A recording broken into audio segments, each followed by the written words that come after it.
Here we have a slightly used 2022 Lexus RX 450h all-wheel drive.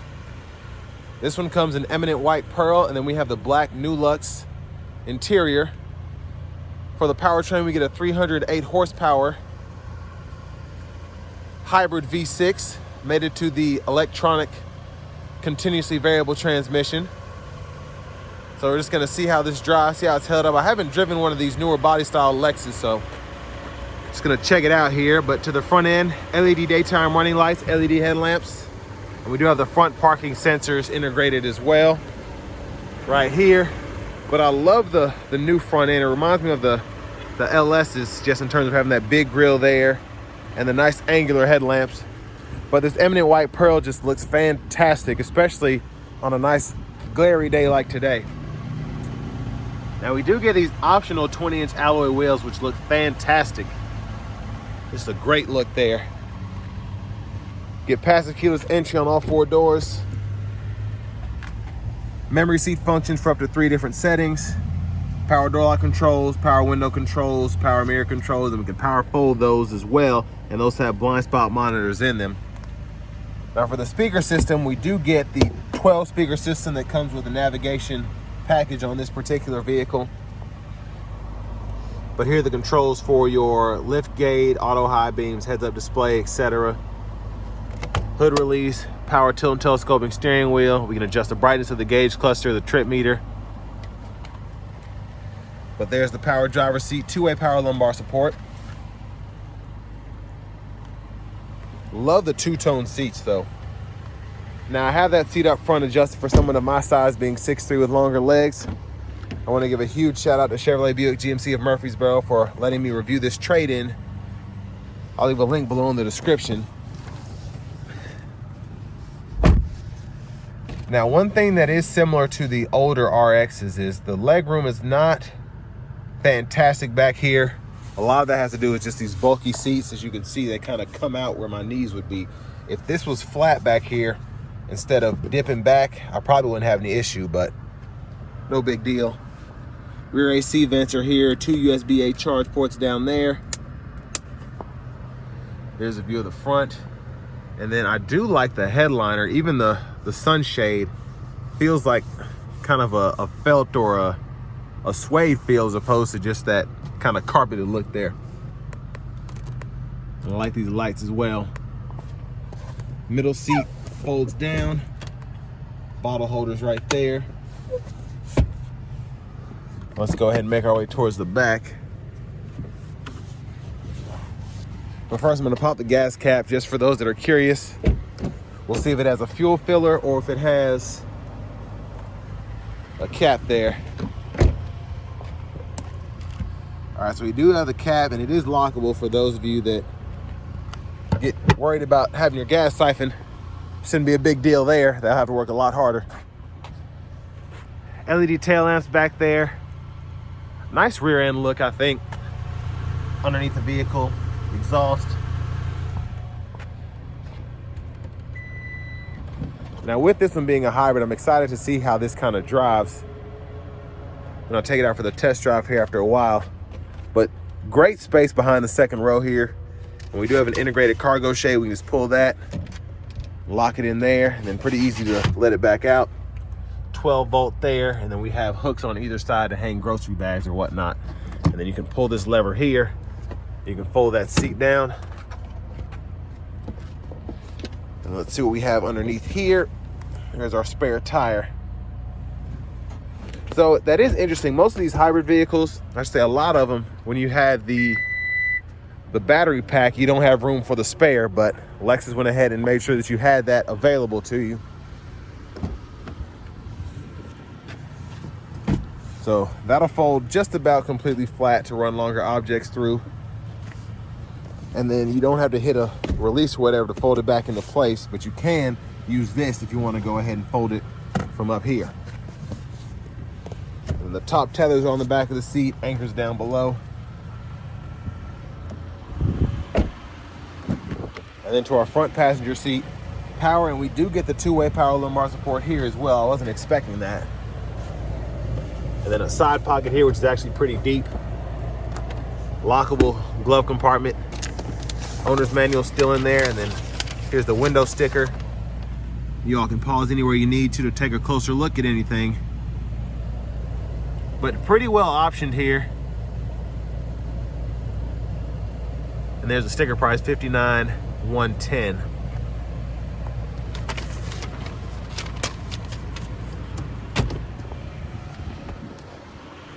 We're gonna come back around to the front, take a look in the engine bay.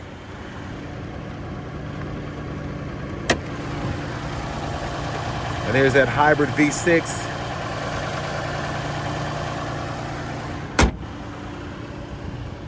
Let's go ahead and hop in the driver's seat.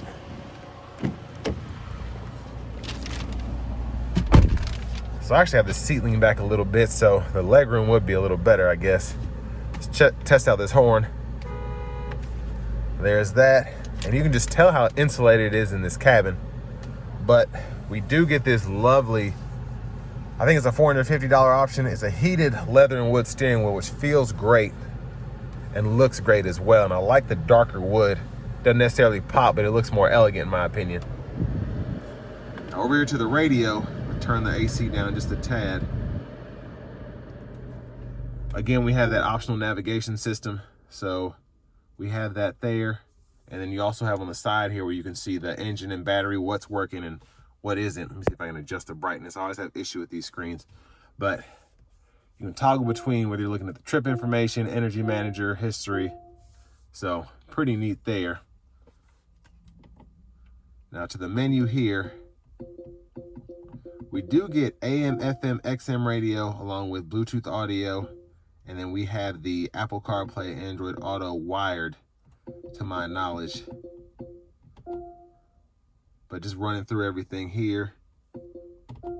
You can set up your home, destination, etc. And then to the setup, you can change your language or whatever there, including your units if you want to do that. But we also have it as a touchscreen, which is pretty nice because a lot of these vehicles, you have to use this little knob down below and it's very cumbersome to use, and then you can't even use the screen here. But having the screen is actually pretty helpful in my opinion, just being able to go between the two. Backup cameras there, and then we can adjust, turn those lines on or off, and then the lines follow you as you turn the steering wheel. You also get that nice bird's eye view as well to the right. Down here below, hazards, shortcuts. We get dual zone automatic climate controls, so you can see that there. Then you can control your fan direction here, and it'll show you right up there on the screen what's going on. 2 USB-A ports down there, wireless charging pad in here, and then we have the heated cooled seats along with an electronic parking brake, automatic brake hold. And then to the shifter, just pull, reverse, neutral, drive. You can go to the sport mode here, manually shift there. And then there's that mouse pad I was using earlier to kind of go through the screen. Now you do get an EV mode, which is nice. I'm gonna test that out, see how that works. But then you have your eco, normal, and then sport modes there. And then your traction control toggle. Center console cubby space is there. You do get a removable tray. And then two more USB-A ports, an aux input, and a 12 volt. But I've moved the sunshade back so you can tilt or slide this if you so choose. And I like that it goes back pretty quickly, but I would like the opening to be a little better, but no big deal. The view of the back seat from up here. Sorry about the glare. I do like that the sunshade is automatic. You don't have to hold that down. Sunglasses holder there, and there are those buttons. Vanity mirror. Now back to the steering wheel. Paddle shifters are behind. Headlamp controls are here. High beams, flash there. And then over here we have our automatic wipers. So one time off, auto, low, high. We can adjust the auto sensitivity here. And then we do have a rear wiper, so off, intermittent, on. And then you just push back for the rear wiper fluid, pull up for the front wiper fluid. Volume can be adjusted here. And then this is for the track list, radio station presets, audio sources, voice recognition, and then we have our Bluetooth controls here. And over here we can go through our sub menus, and whatnot using this arrow, this little dot, and then this actually takes you back to your home page if you ever get lost. But you can scroll through everything, and then within each menu, when applicable, you can scroll up or down. Back buttons there. You have your lane tracing assistant there, the gap adjust for your radar cruise, as well as your forward collision. And then your actual cruise controls are here. So you click there for the radar cruise. You can hold this down and put it into the normal cruise setting there. And then in either one, you can adjust your speed. Let's see if I can see this heads up display. There it is. So I'm gonna zoom in there if I can. But there it is right there.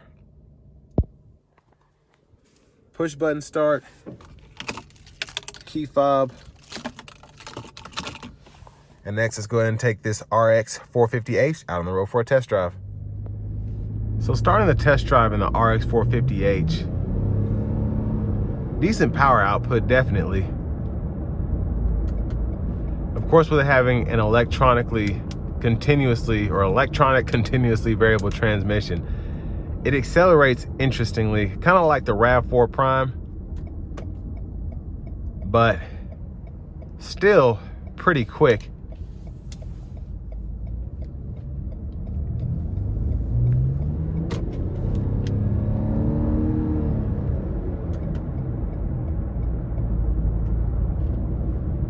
Now I'm gonna give it a nice pull getting on the interstate here. I'm gonna give myself a little space. Since no one's behind me, this should be fun. All right, foot to the floor.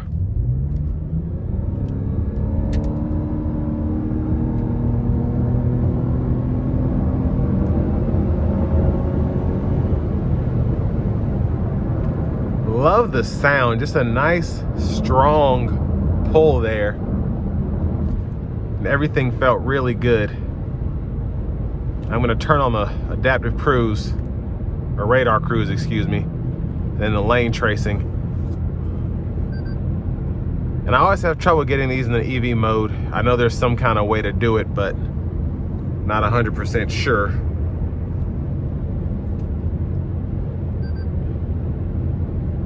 But cruising here, ride is pretty good. Even with the bigger 20-inch alloy wheels, not intrusive at all in terms of road noise.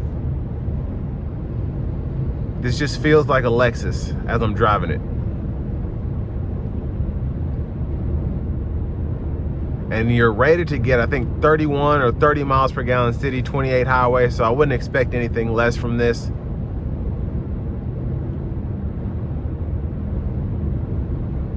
But yeah, the ride is very, very good. I'm very impressed. Even though it's a Lexus, I wasn't expecting it to ride this well, especially since it's a hybrid.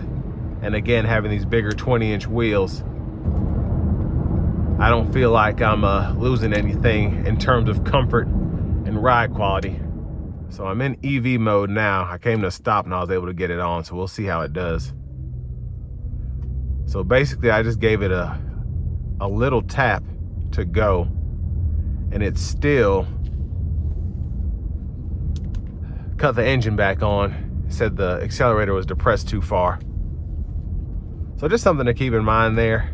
And this is just a mild hybrid setup, so it's not meant to necessarily be something that you can drive in EV mode a lot.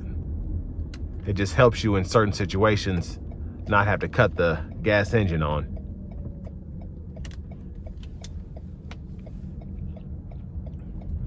But in terms of competition, I do feel like this is one of the best options, and I think it's starting to become fewer and far between as people start to go to 4-cylinders that are turboed and things of that nature. They think, why do we need to have a hybrid V6? But these have always been good sellers just because of the gas mileage over a typical just RX. So the non-hybrid models tend to get a lot less in terms of fuel economy, and they're still decent, but these are just so good. I mean, you're getting 31 miles per gallon with this SUV, so. But I just don't see a lot of hybrid SUVs anymore. Again, just having the different going to a smaller engine that's turbocharged, you just don't see that a lot. But I'm glad that Lexus still is doing their thing with the RX hybrids, because they're the SUVs of the Prius, I think, or the Prius of SUVs, I guess. Still get really good fuel economy for what it is, and you still have that Toyota/Lexus reliability. But I think more importantly is you still get the luxury of this Lexus. It's very nice feeling inside and out. Not one of those things that you expect to take to the shop as much as the German counterparts or even some of the American counterparts. But most importantly, it rides so well, it drives well. Love the features you get here. And you just feel like $1 million driving this, because when I go through the rich neighborhoods around here, that's what you tend to see. A lot of older Lexus RXs. So, well, with all this being said, pretty impressed with the vehicle overall. And this will bring me to the end of my review of this 2022 Lexus RX 450h.